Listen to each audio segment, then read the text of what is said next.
Le ciel de Ouagadougou s'habillait de nuances orangées. L'aube pointait doucement, accompagnée d'une brise légère et du chant des oiseaux. Dans les jardins calmes de la présidence, parmi les fleurs encore perlées de rosée, le président Ibrahim Traoré, à genoux sur l'herbe, priait en silence. Aucun garde, aucune caméra. Juste lui et la paix du matin.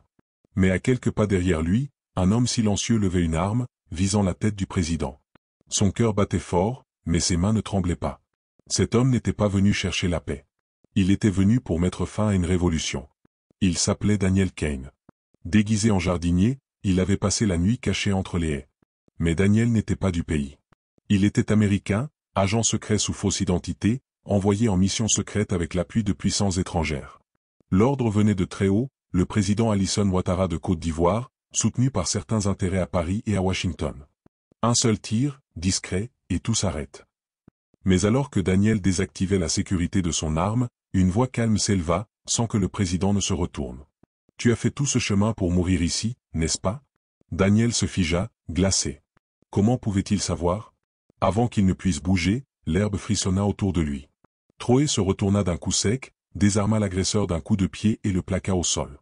Daniel tenta de résister, mais Traoré était un combattant formé en Russie, à Cuba et dans le Sahel.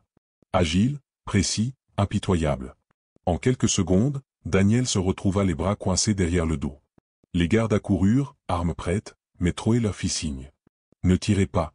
Cet homme n'est pas qu'un tueur, c'est un message. Et je veux l'entendre de sa bouche. » Daniel fut emmené dans le bunker de la forteresse souterraine. Une pièce de pierre, sombre, avec une chaise au centre. On l'y installa, menotté. Traoré entra seul, une tasse de thé à la main. Il la posa sur la table. « Parlons, dit-il calmement. D'où viens-tu » Daniel leva les yeux, glacé. « Tu le sais déjà. Dis-le à voix haute. » Daniel sourit. « Je viens de l'anglais. Je travaille pour l'agence. Et oui, j'ai été envoyé ici, par Washington, mais l'idée vient d'Abidjan. Ouattara a tout validé. » Traoré s'assit lentement. « Pourquoi la Côte d'Ivoire voudrait ma chute ?» Daniel répondit sans détour. « Tu changes la donne. Tu rejettes l'influence étrangère, tu inspires les autres. Tu es devenu dangereux, parce que tu réussis. » Puis Daniel ajouta. « Tu crois que je suis seul? Regarde autour de toi. Des sourires, mais beaucoup ont été achetés. Quelqu'un dans ton palais m'a donné le code d'accès. Et ce soir, ils organisent une deuxième tentative. » Traoré se leva, impassible. « Alors j'assisterai moi-même à cette réunion. Ils verront que c'est un piège. » « Et moi aussi, » répondit Traoré avec un sourire. Cette nuit-là, tout semblait calme au palais. Mais dans l'ombre, une guerre silencieuse commençait. Le président avait quitté ses appartements, déguisé en simple soldat, accompagné de 3 hommes de confiance. Il n'était pas en fuite. Il traquait ceux qui avaient trahi. À 23h37 précise, dans une pièce de stockage sous la cuisine, cet homme discutait. L'un d'eux lisait une tablette. Plan Ivory-Flamme, phase 2, le remplaçant est prêt. Un jeune soldat, lieutenant Beau, hésita. Et si Traoré découvre tout? Trop tard, répondit un médecin du palais. Il est sûrement déjà mort. Mais derrière le mur, Ibrahim Traoré écoutait. Micro placé plus tôt, visage caché, il observait. Puis, il entra, calmement. Vous parlez comme des hommes, mais vous complotez comme des rats. Tous sursautèrent.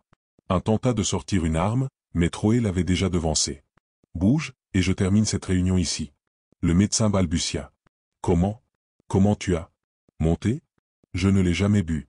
Ton Américain a parlé. Et maintenant, vous alliez déclencher votre fameux Ivory-Flamme? Laissez-moi l'éteindre le premier. Des pas résonnèrent. Les lions rouges, la garde d'élite de Traoré, envahirent la pièce. Aucun traître ne s'échappa. Alors qu'on emmenait les hommes, le médecin murmura. Vous avez arrêté le tueur, mais pas le serpent. Traoré s'approcha. Qui? Quelqu'un de plus haut placé. Très proche de vous. Et il bouge déjà. Le lendemain, le ciel était gris sur Ouagadougou. Le président Traoré restait silencieux devant les photos des 7 traîtres arrêtés. Mais il en manquait une. Le chef réel est encore libre, dit-il. Quelqu'un que je connais. Les photos alignées sur le bureau de Traoré montraient des visages connus, officiers, assistants, un médecin. Tous arrêtés. Pourtant, le sentiment d'inachevé persistait. Le chef de l'ombre, lui, se cachait toujours. Un serpent dans ma propre ombre, murmura Traoré. Son chef des renseignements hocha la tête. Il faut agir vite. C'est alors qu'un message diplomatique arriva, estampillé « Urgence Washington ». Il disait, l'agent a agi sans autorisation officielle. Nous demandons un entretien privé pour éviter toute escalade. Troé fronça les sourcils. Pas d'excuses. Juste, du silence. Mais quelque chose clochait. La police d'écriture, le ton, tout sonnait faux. Il se tourna vers son expert en cybersécurité. Cette communication est-elle authentique? L'officier pâlit légèrement. Le canal est diplomatique, mais l'origine n'est pas américaine. Alors d'où? Demanda Troé. D'un réseau privé, situé en Côte d'Ivoire. Troé se leva lentement, les yeux sombres. Tout commence. Les mensonges. La dissimulation. Ils veulent effacer les preuves, en commençant par moi. Pendant ce temps, dans un autre couloir du palais, un homme marchait avec autorité. Tout le monde le saluait avec respect. Il portait l'uniforme d'un général de haut rang. C'était le général Yacouba Diop, un vétéran respecté, ancien formateur de la moitié de l'armée nationale. Pour beaucoup, c'était un héros. Mais pour certains, il était devenu autre chose. À 10h15 précise, Diop entra dans une pièce verrouillée près du centre de communication. Il sortit un petit appareil satellite, dissimulé dans une boîte médicale, et transmit un message codé. Tous les objectifs sont exposés. Ne reste que Troé. En attente du feu vert. Il appuya sur Envoyer. Un bip étrange se fit entendre. Un voyant rouge s'alluma. Puis une voix froide sortit du haut-parleur. Trop tard, général. Il sait déjà. Diop se retourna brusquement. Ibrahim Troé était là, dans l'encadrement de la porte, calme. Nous avons intercepté ton signal il y a plusieurs jours. Nous avons tout observé, écouté, compris. Même les Américains n'avaient pas anticipé jusqu'où tu irais. Le général tenta de sortir son arme. Trop lent. Un lion rouge brisa la vitre et le plaqua contre le mur. Tu as formé des soldats, dit Troé. Mais tu n'as jamais su leur apprendre la loyauté. Ce n'était pas l'argent, répondit Diop en souriant tristement. C'était la peur. Ils ont dit que le pays brûlerait si je ne les aidais pas. Troé s'approcha. Alors qu'ils viennent avec le feu. Nous répondrons avec le tonnerre. Diop fut menotté, traîné hors de la pièce. Troé se tourna vers ses officiers. Préparez l'aérodrome. Nous partons pour la frontière. Pour faire quoi, monsieur le président? Pour leur rendre une visite. Le soleil frappait la plaine du Sahel quand Ibrahim Troé monta dans un SUV noir, sans drapeau, sans escorte officielle. Seuls 4 lions rouges l'accompagnaient. Direction, la frontière entre le Burkina Faso et la Côte d'Ivoire. Traoré se leva lentement, les yeux sombres. Tout commence. Les mensonges. La dissimulation. Ils veulent effacer les preuves, en commençant par moi. Pendant ce temps, dans un autre couloir du palais, un homme marchait avec autorité. Tout le monde le saluait avec respect. Il portait l'uniforme d'un général de haut rang. C'était le général Yacouba Diop, un vétéran respecté, ancien formateur de la moitié de l'armée nationale. Pour beaucoup, c'était un héros. Mais pour certains, il était devenu autre chose. À 10h15 précise, Diop entra dans une pièce verrouillée près du centre de communication. Il sortit un petit appareil satellite, dissimulé dans une boîte médicale, et transmit un message codé. Tous les objectifs sont exposés. Ne reste que Troé. En attente du feu vert. Il appuya sur Envoyer. Un bip étrange se fit entendre. Un voyant rouge s'alluma. Puis une voix froide sortit du haut-parleur. Trop tard, général. Il sait déjà. Diop se retourna brusquement. Ibrahim Troé était là, dans l'encadrement de la porte, calme. Nous avons intercepté ton signal il y a plusieurs jours. Nous avons tout observé, écouté, compris. Même les Américains n'avaient pas anticipé jusqu'où tu irais. Le général tenta de sortir son arme. Trop lent. Un lion rouge brisa la vitre et le plaqua contre le mur. Tu as formé des soldats, dit Troé. Mais tu n'as jamais su leur apprendre la loyauté. Ce n'était pas l'argent, répondit Diop en souriant tristement. C'était la peur. Ils ont dit que le pays brûlerait si je ne les aidais pas. Troé s'approcha. Alors qu'ils viennent avec le feu. Nous répondrons avec le tonnerre. Diop fut menotté, traîné hors de la pièce. Troé se tourna vers ses officiers. Préparez l'aérodrome. Nous partons pour la frontière. Pour faire quoi, monsieur le président? Pour leur rendre une visite. Le soleil frappait la plaine du Sahel quand Ibrahim Troé monta dans un SUV noir, sans drapeau, sans escorte officielle. Seuls 4 lions rouges l'accompagnaient. Direction, la frontière entre le Burkina Faso et la Côte d'Ivoire. Il ne partait pas pour déclarer la guerre. Il allait avertir. Car désormais, il en était sûr, les ordres d'élimination venaient directement du haut commandement militaire ivoirien. Avec la bénédiction silencieuse d'intérêts étrangers.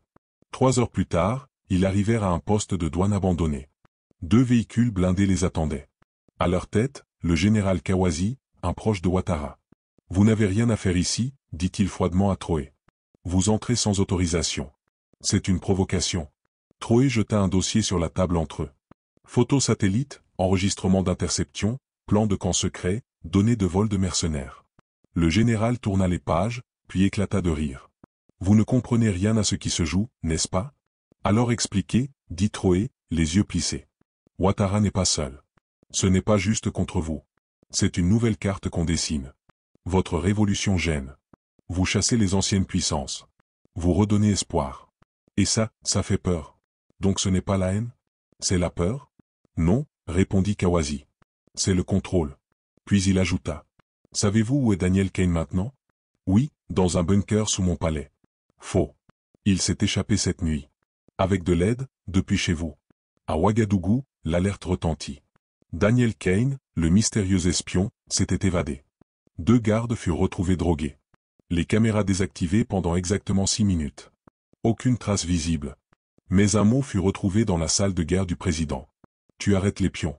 Mais les généraux sont déjà vendus. À la frontière, Troé reçut l'appel de son chef des renseignements. Monsieur, Kane a disparu. Et quelqu'un, à l'intérieur, l'a aidé. Troé ne bougea pas. Il regarda simplement Kawazi. Alors on arrête de jouer aux échecs. On combat face à face. Avant de remonter dans le SUV, il déclara. Dites à Ouattara que je n'ai pas peur des ombres. Je suis l'orage qui marche en plein jour. Mais au fond de lui, Ibrahim Troé savait que le vrai combat ne faisait que commencer. Quelqu'un de proche, trahissait encore. Peut-être même un visage qu'il croisait chaque jour. Depuis son retour du poste frontalier, le palais était en alerte maximale. Tous les accès étaient surveillés. Les équipes se relayaient toutes les 2 heures. Personne n'était au-dessus de tout soupçon. Même les anciens de confiance. Mais l'élément le plus troublant, c'était l'absence totale de traces de Daniel Kane. Aucun satellite ne le repérait. Aucun signal. Aucune sortie de territoire. Ce n'est possible que d'une seule façon, déclara Troé. Il est toujours ici. Et quelqu'un le protège. Mais Troé ne convoqua pas de réunion officielle. Il ne fit pas de discours. Il lança simplement une opération secrète, Opération Tinga. Une mission menée par une unité de Lions Rouges triés sur le volet. Loyaux uniquement à lui. Pendant 3 nuits, ils surveillèrent les ministres. Ils écoutèrent les appels. Ils posèrent des micros. Ils observèrent les mouvements. Un nom revenait toujours, le colonel Amadou Sangaré. Héros de guerre, ancien commandant respecté, promu par Troé lui-même. Trop calme. Trop prudent. Trop discret. La 4e nuit, un agent suivit sa voiture. Mais Sangaré ne rentra pas chez lui. Il ne se rendit pas au QG de la Défense. Il alla jusqu'à une vieille bâtisse coloniale, à moitié en ruine. À travers une fenêtre brisée, l'agent vit quelque chose d'inimaginable, Daniel Kane. Vivant. Non rasé. Installé tranquillement, buvant du thé avec Sangaré. Le traître n'avait jamais quitté le pays. À 2h04 du matin, Troé reçut le rapport. Il ne réagit pas. Il dit simplement « On bouge à 3h. Discrétion totale. Pas de tir sans mon ordre. » À 2h57, 3 véhicules banalisés encerclèrent la maison. Troé menait lui-même l'équipe. Ils entrèrent sans bruit, torches éteintes. Kane, assis, se saisissait de son téléphone quand la lumière jaillit. Il leva les yeux, et vit Troé. Pistolet pointé droit vers lui. « Tu pensais que je mettrais plus de temps à te retrouver ?» dit le président. Kane ne répondit pas. Il regarda Sangaré, déjà menotté. « Il m'avait promis la paix, » murmura le colonel. « La paix ne vient pas de la trahison, » répondit Troé. « Tu leur as donné nos coordonnées. Tu as ouvert les portes. Tu as failli vendre notre terre pour une poignée de promesses. » Kane reprit la parole. « Tu es malin, Troé. Mais tout ça ne s'arrête pas avec moi. Il y en a d'autres. Partout. Alors je les ralentirai avec le feu, dit Troé, et je les enterrerai avant qu'ils ne touchent notre sol. » Alors qu'on emmenait Kane et Sangaré, les agents découvrirent un dernier élément sur la table, une carte imprimée. Elle montrait les positions de bases militaires au Burkina Faso, au Mali, au Niger et au Ghana. En haut, le logo d'une société militaire privée américaine. En bas, une mention inquiétante, phase 3 stabilisation régionale. Troé regarda la carte et dit « Ce n'était pas qu'un complot contre moi. C'est tout le continent qu'ils veulent redessiner. » Il se tourna vers son aide de camp. « Convoquez le Mali et le Niger. Ce soir. Pas de délai. » Ce soir-là, le palais devint le centre d'une réunion historique. Dans une salle blindée, Ibrahim Troé se tenait entre un commandant malien et un officier nigérien. 3 nations, une voix. Ils viennent avec leurs papiers, leur argent, et de belles paroles. Mais derrière leur sourire, il y a des armes, des espions et des chaînes. Sur la table, un écran montra la carte saisie chez Kane. Des points rouges couvraient le continent. Près de mines d'or, de tours télécom, de bases militaires. Ce n'est pas seulement le Burkina Faso qu'il vise, dit Troé. C'est l'Afrique entière. Et ça s'arrête maintenant. Ce soir-là, il lança Opération Dignité, une mission conjointe entre les 3 pays, identifier les bases secrètes, geler les comptes bancaires, exposer les mercenaires. Mais il restait une dernière chose à faire. Daniel Kane était enfermé dans une cellule souterraine. Cette fois, il ne souriait plus. Il ne parlait presque pas. Quand Troé entra, il se leva. « Tu es revenu ?» Pour la dernière fois, répondit Troé. Il déposa un dossier devant lui. À l'intérieur, des preuves de son implication dans des coups d'État ratés au Libéria, en Guinée, au Tchad. Kane baissa les yeux. Ce n'était jamais personnel. Maintenant, ça l'est, répliqua Troé. Tu as essayé d'éteindre mon pays. Mais tu n'as fait que réveiller sa lumière. Une télévision s'alluma dans la pièce. En direct, les chaînes africaines diffusaient un message spécial. Troé s'approcha de la caméra. Il regarda droit dans l'objectif. Nous avons fini d'obéir. Fini d'être dirigés de loi. Fini d'être traités comme des pions sur l'échiquier des autres. Aujourd'hui, nous brisons le silence. Nous dénonçons les mains qui dirigent nos souffrances.